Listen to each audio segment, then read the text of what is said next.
Well, we are back. We're back. Yes, we're back. So we've got Peter Britton. He's from Dakota State University. That's awesome.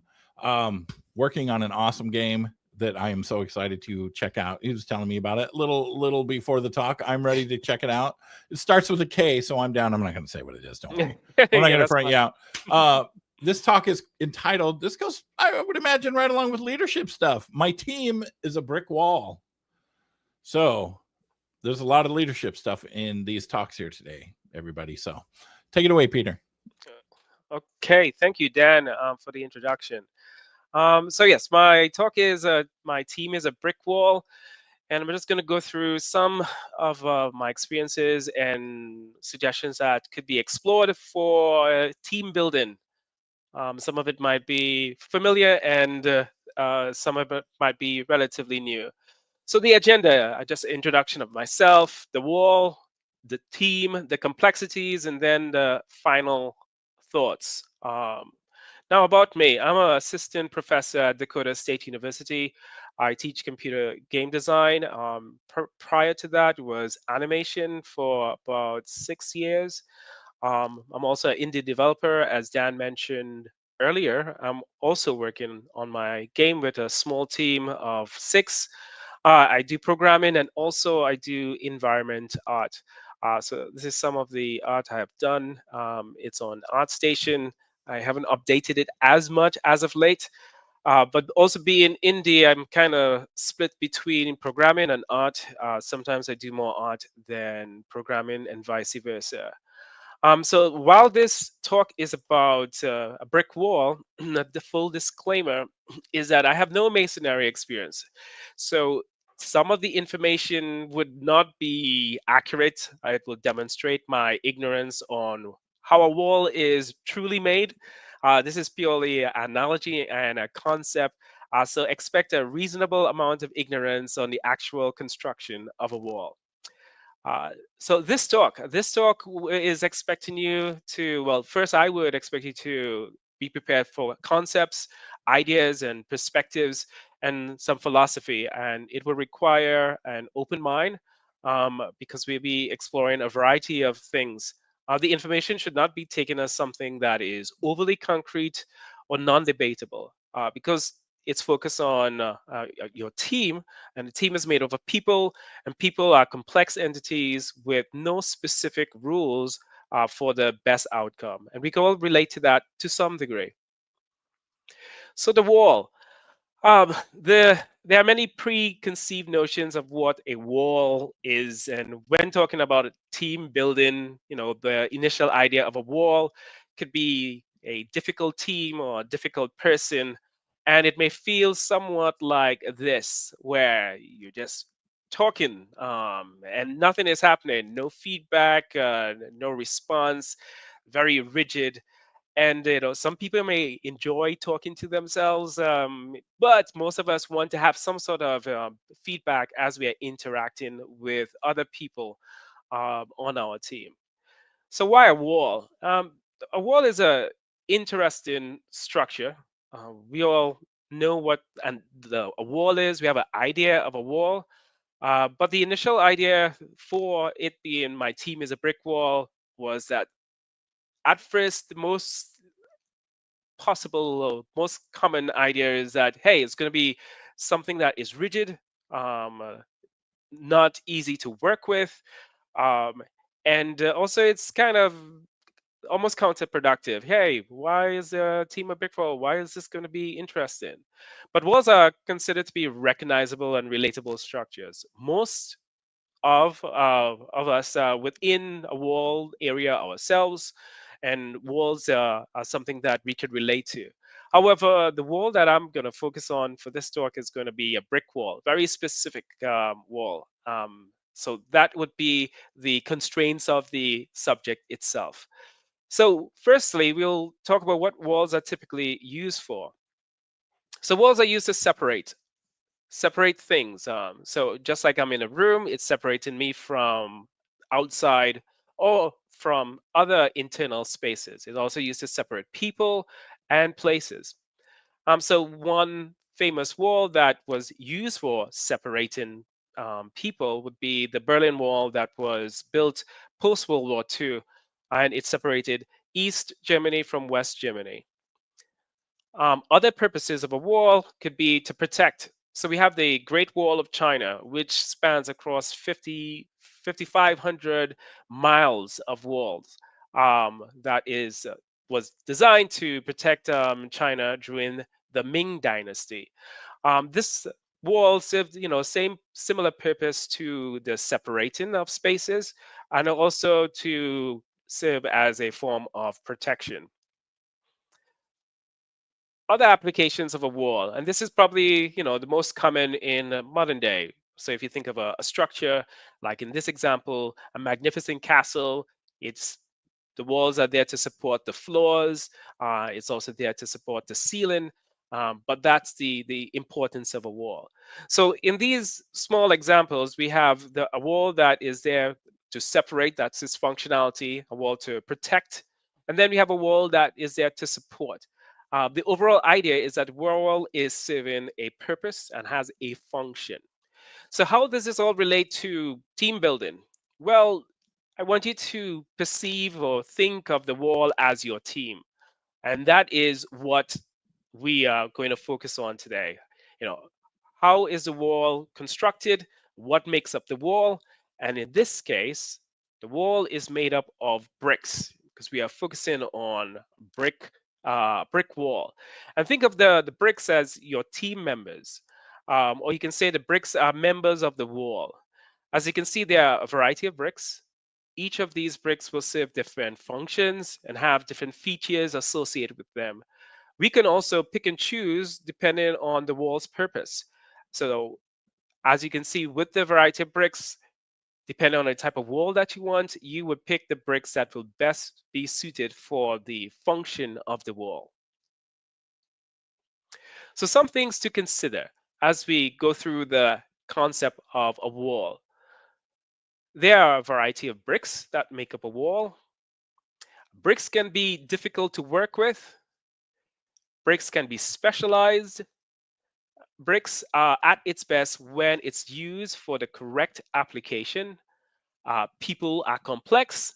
And the reason I add that is that people are not bricks, but in this analogy, we are oversimplifying that concept as viewing them as a brick. So let's explore this concept a little further. So we have a wall here. This is stacked bricks. And stacked bricks could be fine. You can just put, stones on top of each other and you could build a really makeshift wall. But there is a problem with a wall that is just stacked bricks.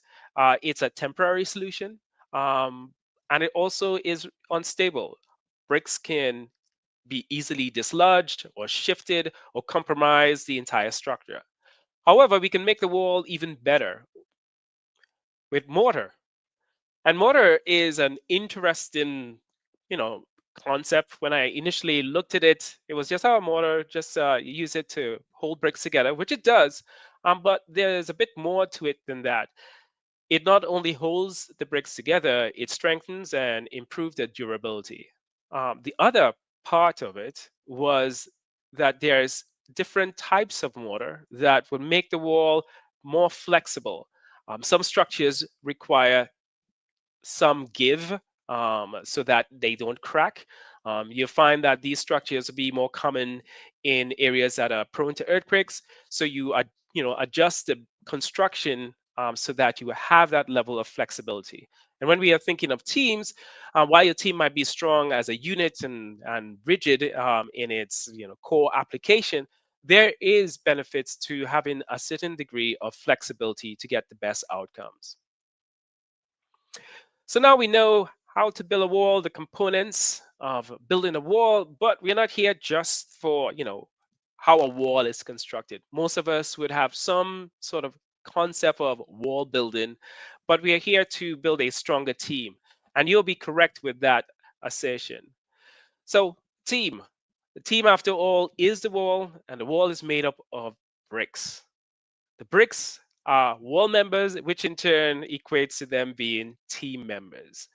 Uh, since this is also focused on like game development, we will look at the bricks And we can see that the team composition is made up of a variety of different roles. So in this illustration here, we can see you have a UI artist, tools, programmer, tech artist, 2D artist, and a variety of different responsibilities.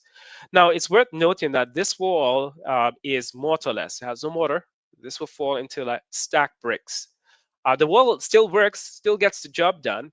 For indie teams, the wall may be more simplified because you have people who would have multiple roles, and the bricks might be larger because of those multiple roles.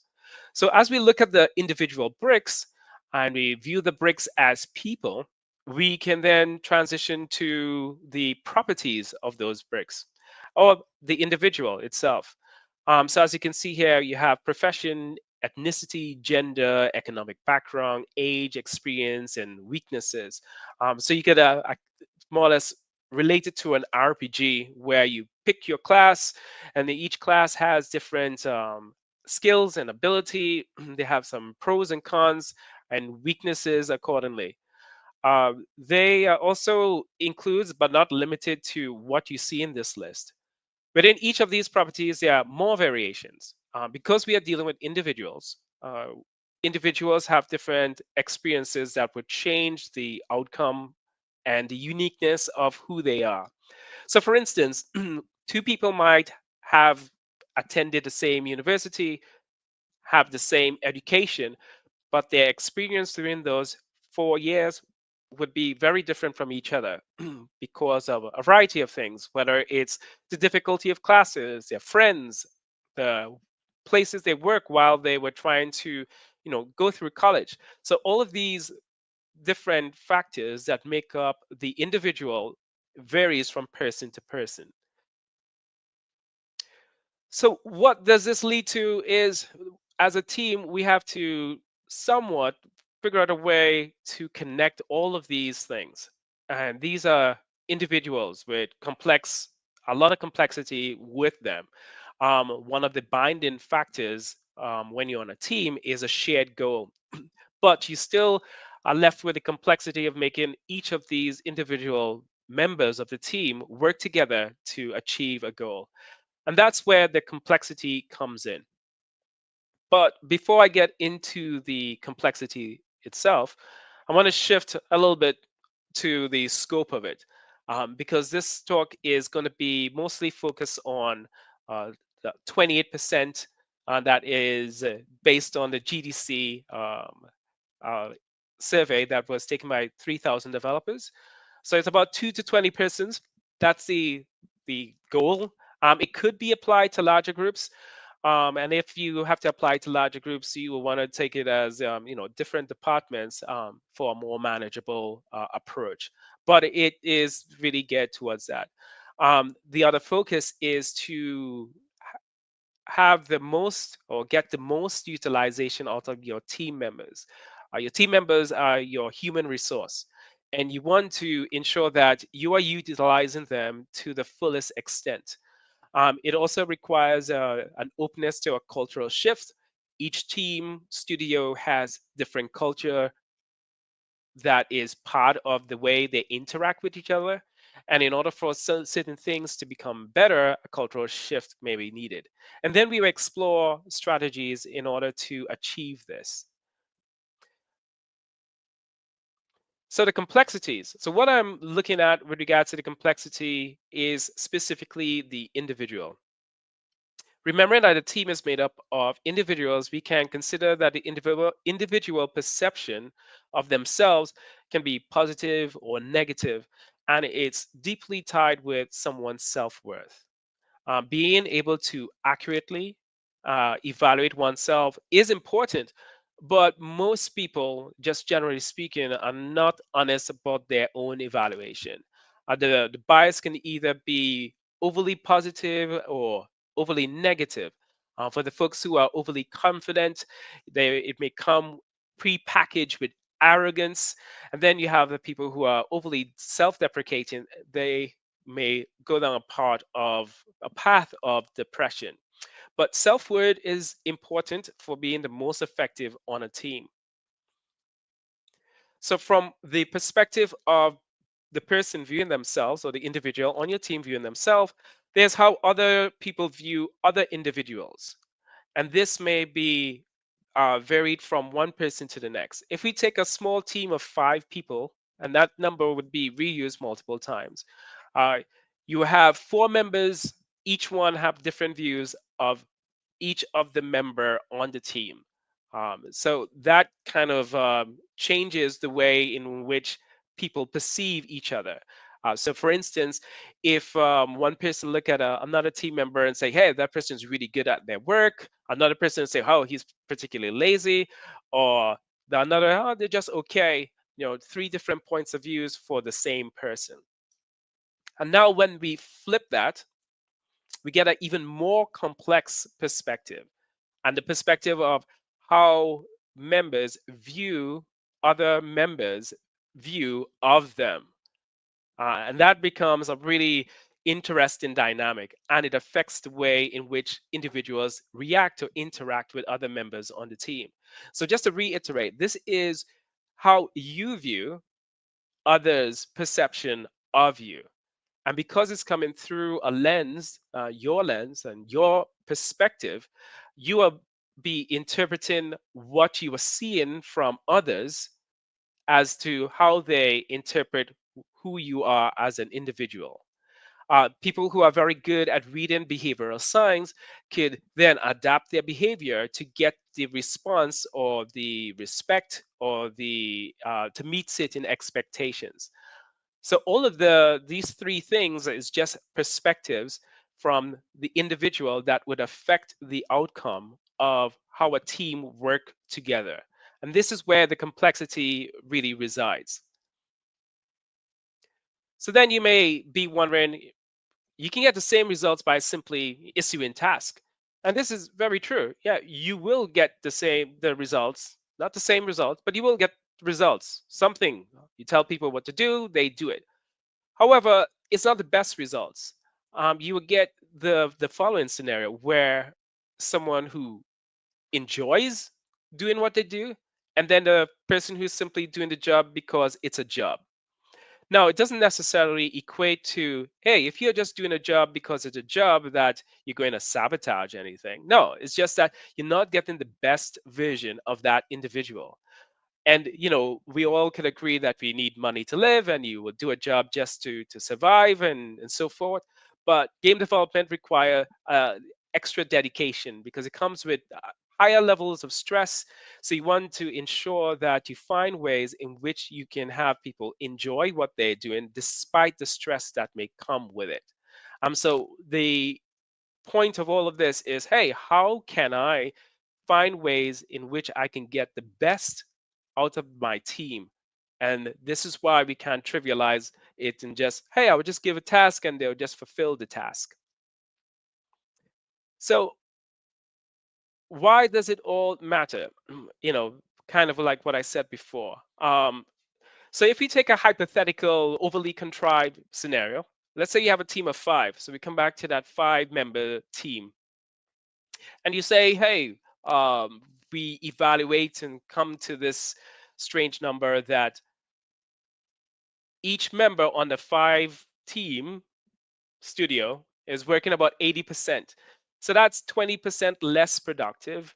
And I would more or less, boil down to about just 4 productive persons, despite it being 5 members. In some cases, it could be even more skewed, where you have a 5-member team and only 3 actively productive people. And sometimes they will have to pick up the slack for others.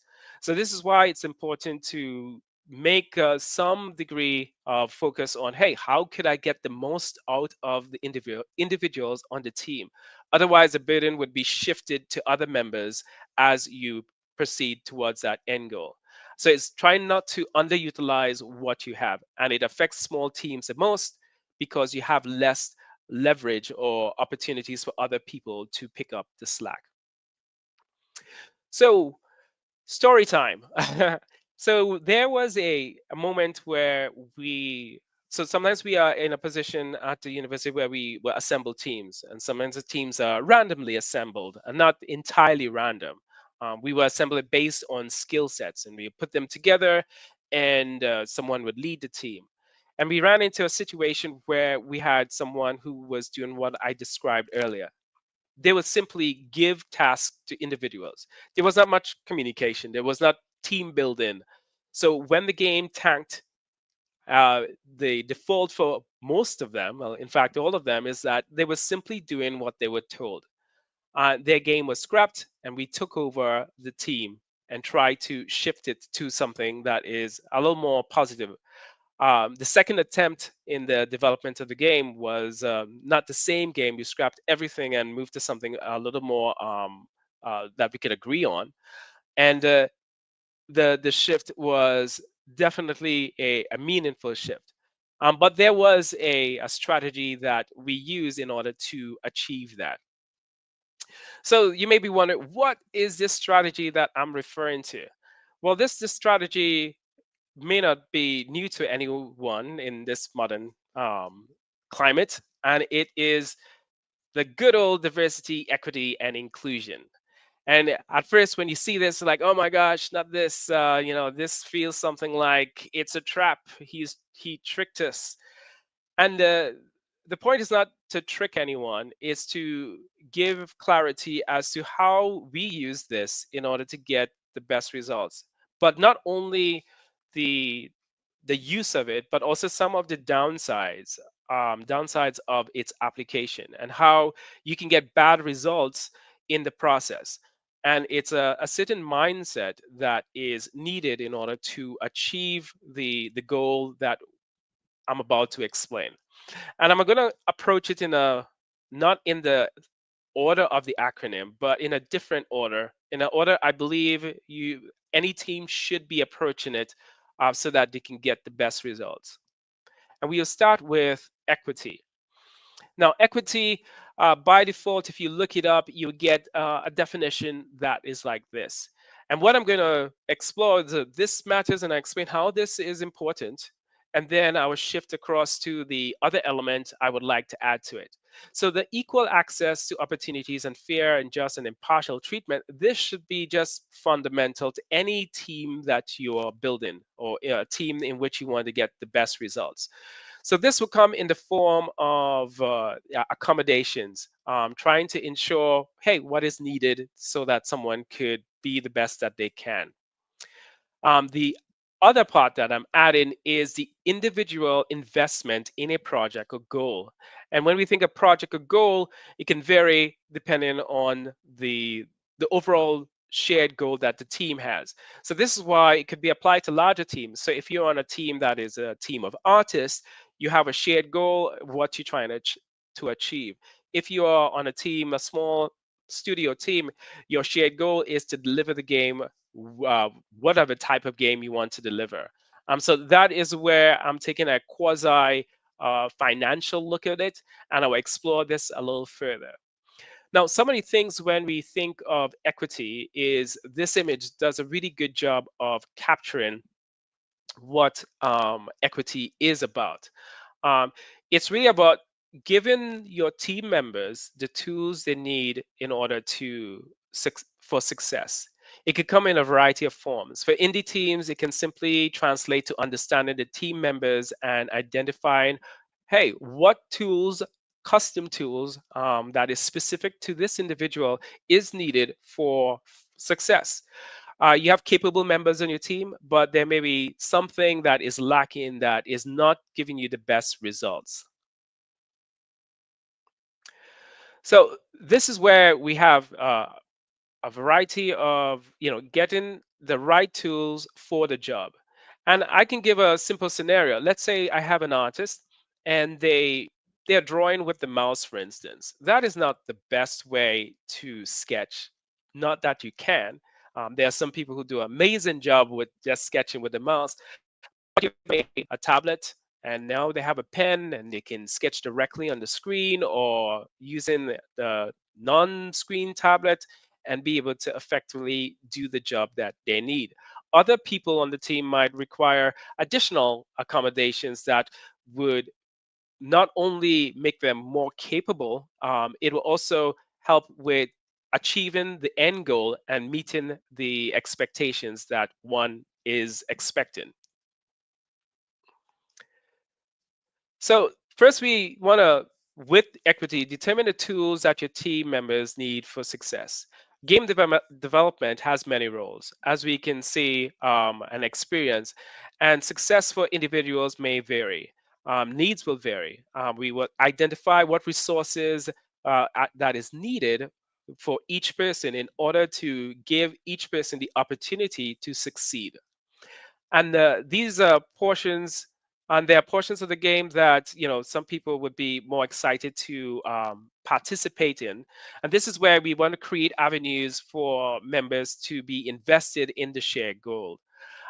Some examples of this more specifically is, let's say I have a group of folks who are working on developing the AI, like some programmers, they're working on the AI, and then some of the individual have a passion for doing something that is not AI. Let's say they would like to do UI. Giving them the opportunity to do the UI, even if it's for a short period of time, is a opportunity that they would appreciate, because that's something that they have a certain passion for, and you would have a higher chance of getting the best results from that. These strategies are used in the problematic team we had that I mentioned earlier.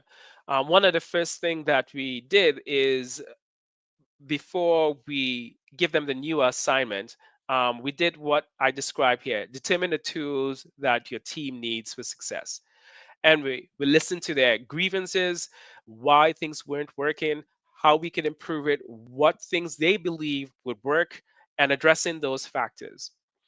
And from that, we were able to, build some rapport and strengthen the team with that self equity that we were building within the individual.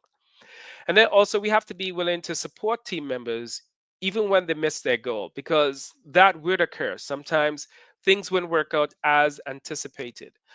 Now, what this could also be misinterpreted as is that if you are supporting team members that are missing their goal, that you are encouraging slackers, or this sort of mentality is nurturing slackers. And that's not necessarily the case. It's entirely up to whomever is more or less calling the shots to have a certain threshold where, hey, this is the amount of effort that we are willing to invest to achieve the goals that we want from a particular member on the team. And if those goals are not met after the accommodations, you will have to find a better replacement. That's still on the table. So when I list this as support team members even when they miss their goal, the point is, their first failure or not being up to spec shouldn't be, hey, you're not getting enough time to get rid of you. Uh, so it's not to justify freeloaders. So what this all means for equity is oh, it's a cyclic approach. So you invest in the success of team members by empowering them and facilitating their success. And then the team members feel invested in the shared goal. And not only would they feel invested in the shared goal, it also increases their self worth. Self worth is a critical component to getting the best out of any individual. Because if you feel sure about yourself, then you'll be sure about the work that you produce. They're very intermingled, and it's something that shouldn't be overlooked. And it's a cycle. This is something that has to be ongoing. It doesn't work in a way where you do it, it's done, hands off. Now you have to keep working at it as part of the culture that you're developing. Now here's a weird one, geek out. So geek out is, trying to get a person to kind of like spread in the area of expertise that they're in. And by doing that, we get the best they can ever be by empowering them. Um, I've had a few opportunities where someone really geek out in their work that they're doing, and they just create some magnificent results because it became their passion. It was a reflectance of what they can do, and with each endeavor, they shifted from, in the cases I've experienced, from being underperformers to being top performers purely because they were able to really marinate in that space and geek out. So now we go back to the wall. So we want to view equity as strengthening the bricks of the wall. And that's the whole point of it. Hey, how could we strengthen the members on the team? So with that said, we shift to inclusion. Now, inclusion focuses on the respecting team members, um, strengthen the bonds with the team members. So in this image, we see that people are working together. That's the point of having a team, to create those bonds and to work together to a shared goal. I have a missed slide here somewhere. Okay, there we go. Improve team communication. Communication is something that is undervalued, and you have people with a variety of communication skills. Some people are very out, loud, and present, and others are more withdrawn. And then you have to find ways in which, hey, how could you make the person who's, you know, reclusive to feel like they're included as part of the whole? And that's the different strategies that you would look into. Um, and then we have a sense of belonging.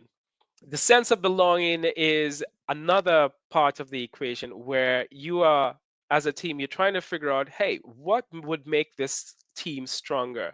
And inclusion is core to making a team feel stronger. So some examples of this would be participating in activities that are not work related, where you get to know individual members on the team, find out what they like, and get some insight in them as an individual, and not just, hey, the artist or the programmer. No, it would be, Gabe, the person who likes to, Legos and love to build these things on the side, or you have the UI artist who loves photography. Another person might be into, sculpting, and their main job on the team is entirely different. But all of this is building the glue that will pull everything together. And it comes with some of the most basic stuff, like respecting team members, and respecting uh, each other in a way that it's a consideration of how the other person feel. Uh, Sometimes inclusion could be viewed as, hey, I don't want to say anything offensive, and oh, I have to watch my words. But if you take that approach, you're not focusing on the end goal. The end goal is for the team members to be part of a whole, so that you can work all together as one. It's not a focus on, I don't want to offend someone. It's, hey, how could I make this person feel that they're part of the bigger team? That's the importance there. And that's where improving communication and giving that sense of belonging is important. So, what does inclusion equates to? It is the mortar. It is the glue that ties everything together. Without it, you would just have a stack of bricks. And as I said earlier, the stack of bricks are fine. It will do the job. But having the mortar to strengthen the team, create that bonds, would help with motivation and getting people to feel that sense of belonging. And it cannot be understated the importance of feeling like you belong to the team. With that said, we now shift to something that is a bit more complex, and that's diversity. Um, when I first started, we saw the bricks, and they were just bricks. There was no like inclination, hey, this is diversity. We just say the variety of bricks. Each bricks have different functions, and they serve different functions, and they may look differently. But it is still diversity. So some of the common things that when we think of diversity that is the more popular is these four, which is gender, race, age, and cultural background.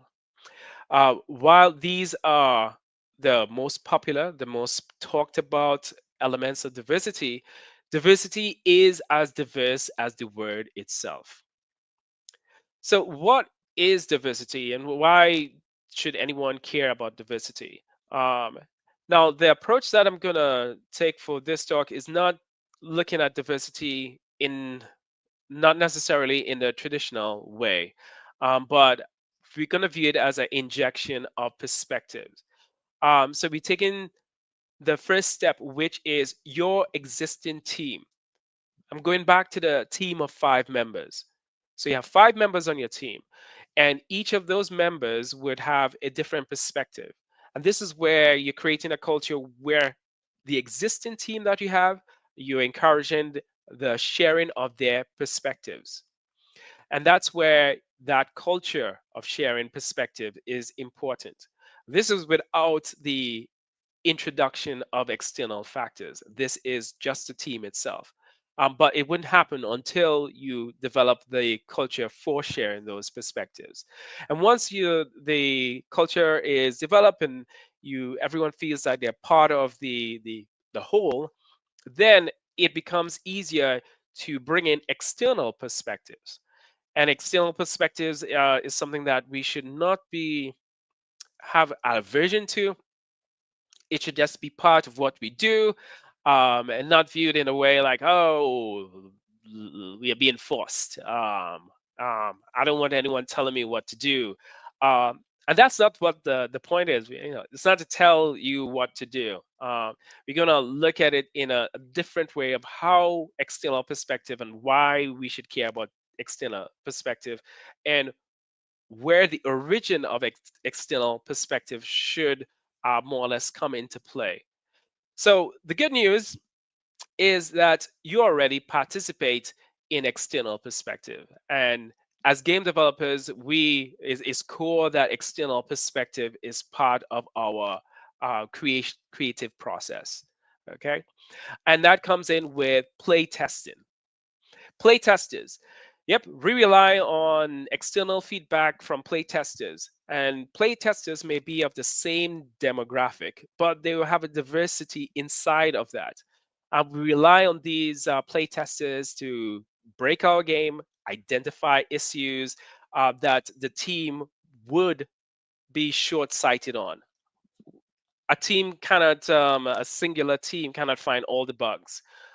Game development is interacting with other people without ever speaking to them. It's an indirect communication. And we have to anticipate a variety of things. Some people play a game where you never even thought they'll play that way, and like, well, you're not supposed to play that way, but that's their perspective of how they interact with your game. And this is where the external perspectives come into play. And this is how diversity comes into play. Your team decides on what perspective it needs and introduce those perspectives. So what I mean by that is that when you get all of this feedback from your play testers, you decide which feedback is valid. This isn't any different with diversity. However, there's a catch. Okay, and like, I know there's going to be a trick. It's not necessarily a trick.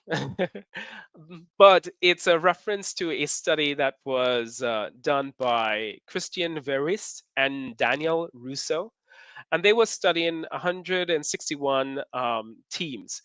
And what they have identified is that diversity was creating conflict. And one of the main conflict was gender. Gender was creating most of the conflict, and they were trying to also figure out, hey, what was really causing this friction? Well, it goes back to what we mentioned before. But before I go into the cause of that, they also identified there were positive effects for diversity, more specifically with age. That was something that was measurable, that age um, diversity made a positive impact. And this could be made pretty clear. You have people who are experienced, and the experienced people can teach the ones who are inexperienced. Sometimes experienced people could be stuck in their ways, and the new generation could come in and add some sort of shake things up a bit in a meaningful way. But the problem was what I discussed earlier: equity and inclusion. Equity and inclusion in its own cycle. It's almost like a prerequisite for introducing diversity. And as I mentioned before, also that once you get into the habit of, hey, I want to strengthen my team members, build them up, and I also want them to have intercommunication with themselves so that they can work together as a team and become the brick wall with the mortar, holding things together, then the next step is, hey, with the sense of inclusion, individuals feel more willing to share their perspective, and now you get the internal diversity. Once you reach that point, then you can bring in the external diversity because the culture has been set. I'll give you an example of this just in everyday life. So this is just a quick search I did just to identify traits for women and cultural traits for men. Um, and we are viewing all of this as both men and women being raised in the same culture. However, they are being raised with different subcultures. There's a subculture for women, subculture for men. And what that equates to, or the end result is, now you have two groups of people from the same culture now viewing the world in a very different way. Um, and then they are also being deprived from the perspective of the other group. Now, some people might believe this is genetic, but it's not genetic. It's simply perspectives, different perspectives that you are brought and learn how to view things from these perspectives. And because we learn how to view things from perspectives, we can learn other people's perspectives. And this is where we, by having that openness to see through the eyes of others, we are able to succeed in ways um, of solving problems and getting things done without the unnecessary friction. So if you have a happy couple, they're happy couple because they learn to see through the eyes of the other. Because once you understand the perspective of someone else, then it's easier for you to, one, interact with them, make adjustments, and that's just for the interpersonal connection. But also you have for, hey, if we need to solve a problem, both parties, in this case just a man and woman in this hypothetical situation, are feeling comfortable enough to share their perspectives. Because the one thing you don't want is, you don't want people to hold back on their perspective or their contribution. Because if they do that, you're going to get less than ideal, or you're not going to get the best version of that person. So now what? Well, with equity and inclusion being part of the team's culture, the team will already be exposed to creating avenues for diverse perspective and contribution to their shared goals. So it has to start internally. And before it starts internally, we first have to meet the prerequisite, equity and inclusion. Mm.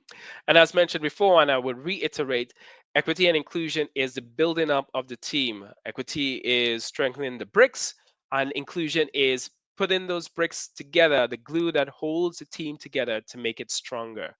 Um, then we shift to diversity.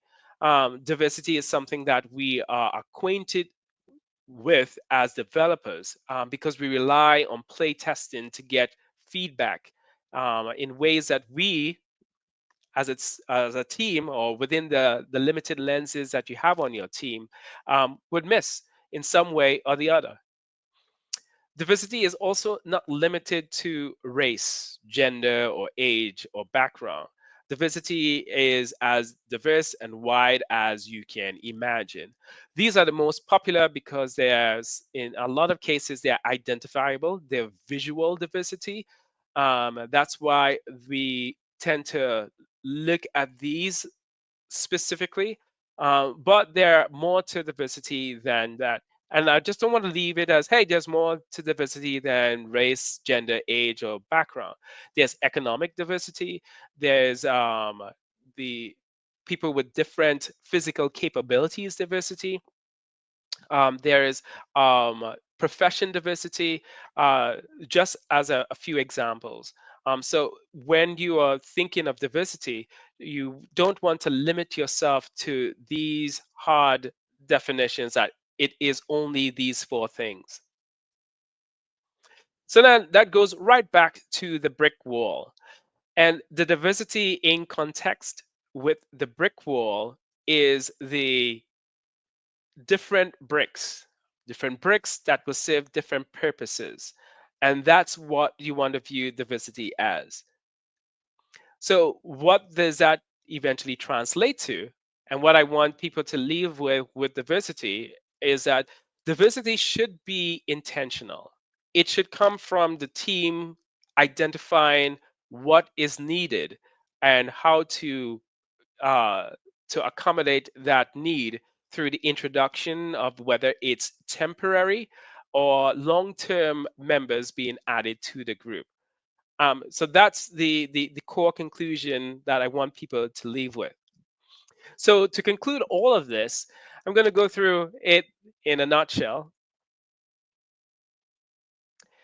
Indie teams need to fully realize the potential of their teams due to smaller sizes. As mentioned earlier, if you don't get the most out of your small team, you are going to suffer like the full capacity of what you can do, and it hurts more because you have less members that are disposable or replaceable. Disposable might be too strong of a word; it might have some baggage there. Investing in supporting and building equity in your team is an immediate return on investment. This is something that you just work on. There's no extra cost to it. It's just getting into the habit of building up your team members so that they feel like they are capable of doing it. They're getting the tools so that they can do what they need to do. They feel better about themselves. They feel invested in the project that you're working on. It's just a lot of win-win situations by getting the equity into the team. Then it's strengthening with inclusion. So while you might have capable team members, you still want the team to be held together with some sort of glue. And this is where the mortar comes into play. And you want to ensure that this includes a variety of things, a sense of belonging, that they are valued by others. Because while someone might be valuing themselves, if they don't feel valued by others, they would fall off. There's no mortar to hold them in. The same with respect. Um, if there's no respect or the person doesn't feel value, they're just a mortarless brick. And any push or stress on the team, they will fall out. The other advantage, because equity and inclusion kind of intermingles with each other, it also increases the individual equity in themselves. By feeling that they belong, that they are valued and respected, they are now going to have more self worth as being a member on the team. A foundation of equity and inclusion enables the team to first explore diversity within the team itself. Once you have the equity and inclusion, each member is now going to be more willing to share their perspective. You don't want to miss out on the opportunity where you have solutions from different perspectives on your team, but the culture doesn't facilitate the team being able to express those opportunities or to get the most from different perspective that is already there. With a strong internal culture of diversity, equity, and inclusion, teams would be able to, identify blind spots and acquire the missing perspective, whether it be long term or short term. So when diversity is being considered, it should originate from the team. Um, the team decides, hey, we need this. It could be as simple as I am making a game and I am trying to make the game for a specific target group. I have no members on my team for that specific target group. So I would try to get perspectives for that will represent that specific group. And mostly people tend to think, hey, if you think of group, it has to be the ones we mentioned before, which will be race, gender, age, and cultural background. But not necessarily. Those do play a role. But for instance, we could give a scenario. We are a team and we're really good at making RPG games. But when it comes to first person games, not so much. We are lacking the perspective and the experience of someone that is working that has worked on a first person game. So when it comes to diversity, that's the perspective I would like folks to leave with, in addition to some of the re-envisioning or a new perspective on how you view DEI for team building and how it applies to a team being a wall. Um, so that concludes my talk. Thank you for giving me the opportunity. So yes. Excellent, excellent. All right. Well, I've got some questions queued up on my end over here. So, what inspired you to create the analogy of a brick wall in the first place? I was trying to figure out how you can view a team in a non-conventional way, and that's what inspired me to go this route. Because, as mentioned earlier, when people think of a wall, they don't think of something that is, especially as a team, as something that is potentially positive. Mhm. Excellent. Okay, we've got a question from Thiago Hilger, game dev Mhm. on YouTube. Do you have any tips on how to talk to a leader about diversity when he doesn't really believe in its impacts? Well, that's why I brought in like play testing. Is trying to make people aware that diversity isn't just the four things that are most controversial.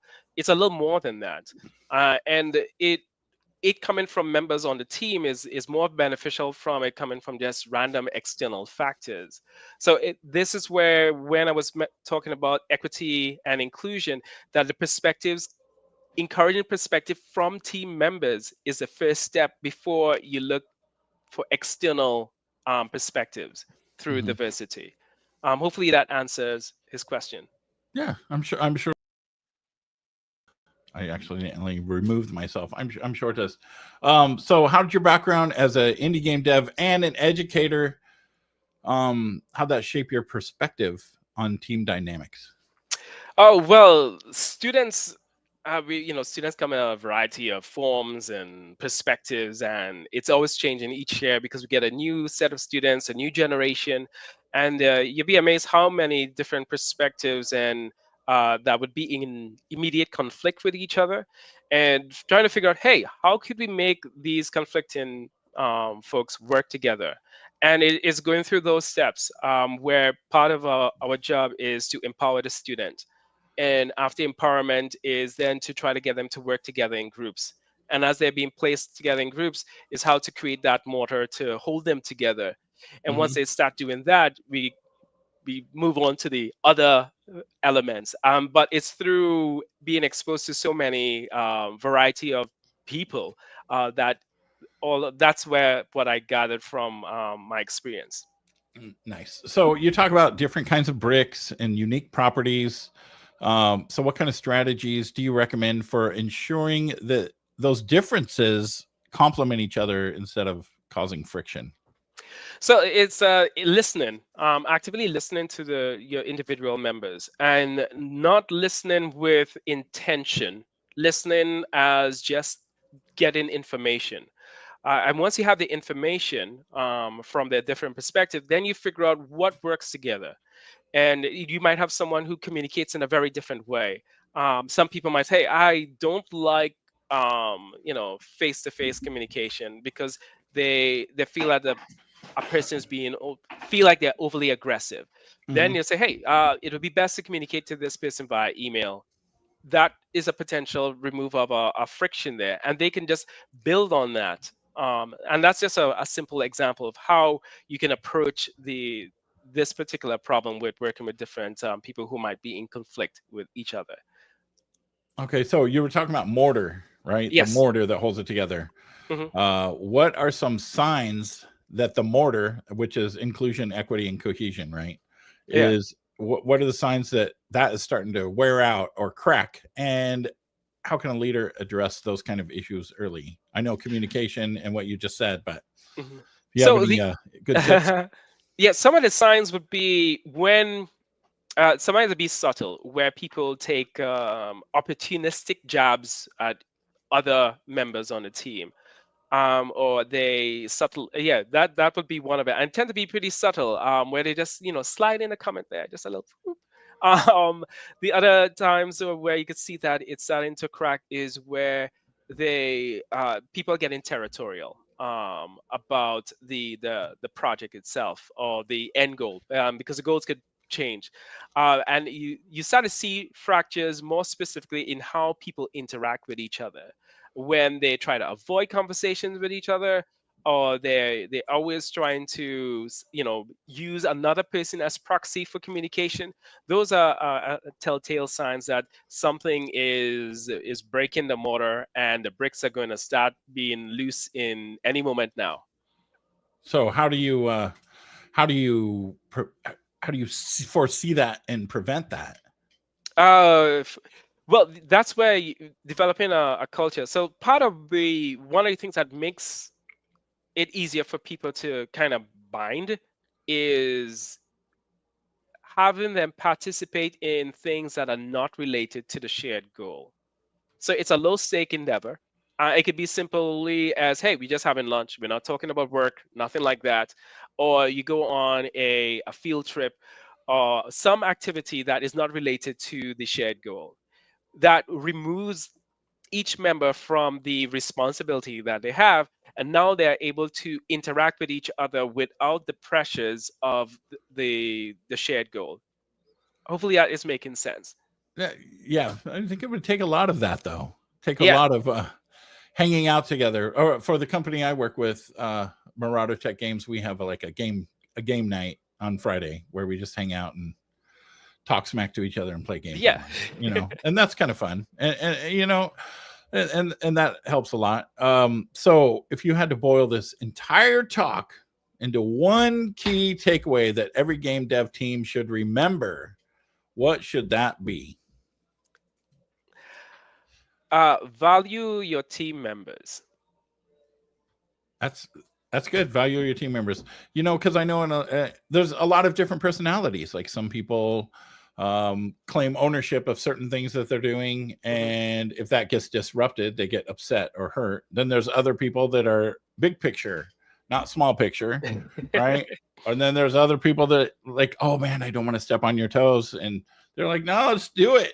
Do whatever. It's about the team success. Yeah, yeah. Haunting Human Studio says watch parties and game nights work really nice. I wonder what kind of watch parties and game nights Haunting Human Studios have, since they make horror games. Now they're watching Friday the 13th or or something. That sounds like a good one. I didn't think about movies. Because movies could be a conversation starter, especially if you pick a bad movie. That's like pure gold. Yeah, yeah. Jay says, I'm the one that doesn't like to step on toes. But that's Ash. I'm the one that doesn't like to step on toes. I also like stuff done a certain. You like stuff done a certain way? Yeah, I know. No, I can relate to Yeah. wanting stuff done a certain way. Yeah. But you see, well, most of this it requires work. That's what Mhm. it boils down to. You have to be willing to put in the effort to make things work. It's a relationship, a complex one, because there's a lot of people on a team. People struggle with just two people in a relationship, but this is a bigger one. And so they have a lot of different things at play, and it's just for you to like, hey, where's the avenue of opportunity to make Right. this better? Right. Right.